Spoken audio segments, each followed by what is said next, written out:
niende moja kwa moja kwenye michango yangu ambayo nimeikusudia wakati huu. Jambo la kwanza ni jambo la kuboresha tozo katika wizara hii ikiwepo na taasisi yake ya NEMC. Mheshimiwa Mwenyekiti, niungane na wenzangu waliotangulia wakizungumzia ile polluter pays principle kwamba anayechafua mazingira lazima ashikwe tozo au mazingira yakichafuliwa lazima yalipiwe. Mheshimiwa Mwenyekiti, mimi huwa najiuliza mpaka najikuna kichwa. NEMC ana dude kubwa tumempa la kusimamia mazingira. NEMC ndio anawakagua watu wa migodi. NEMC ndio anawakagua watu wa gesi. NEMC ndio anawakagua wachimba mafuta. Na ana gharama kubwa hapo anaingia. Kwa nini asiwe na tozo la uhakika? Kwani akipata 1% tu si anayafanya mazingira yanakaa vizuri? Hivi akipata 1% ya madini, akapata 1% ya mafuta, wale wanaochimba visima vya mafuta, kwa sababu yeye ndio mkaguzi, akapata 1% kwenye visima vya gesi, hamuoni kwamba NEMC anaenda kufanya jambo kubwa?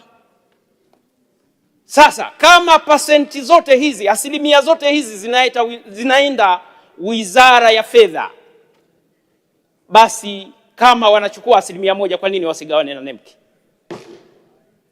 Upo msemo mmoja wa kanuni ya dini unasema, ma la yatimu liwajibu illa bihi fahuwa liwajibu. Kinachosababisha wajibu utimie ndio wajibu wa kwanza kabla ya wajibu wenyewe.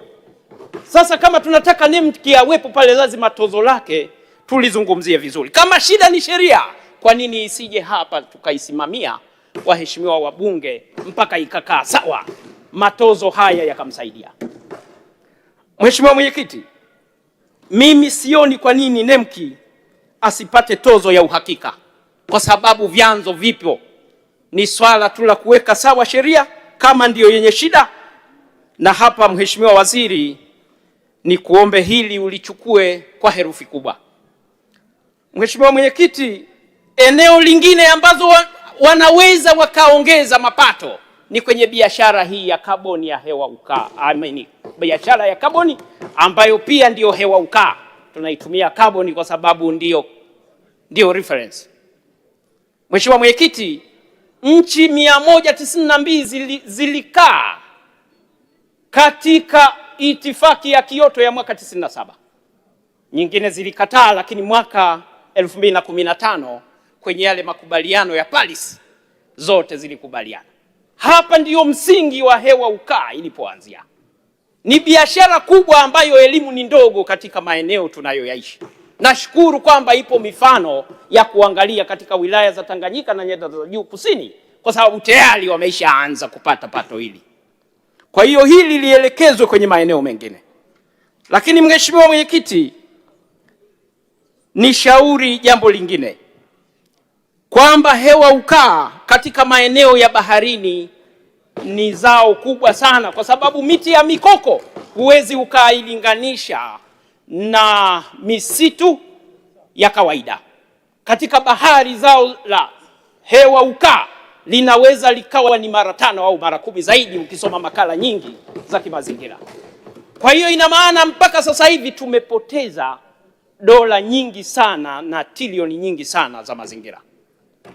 Mheshimiwa Mwenyekiti, ni shauri pia kwamba elimu ya hewa ukaa inatakiwa ifike kwa viongozi wa chini mpaka wa vijiji, kwa sababu hawa ndio wabeba maono ya wale wananchi wa kawaida.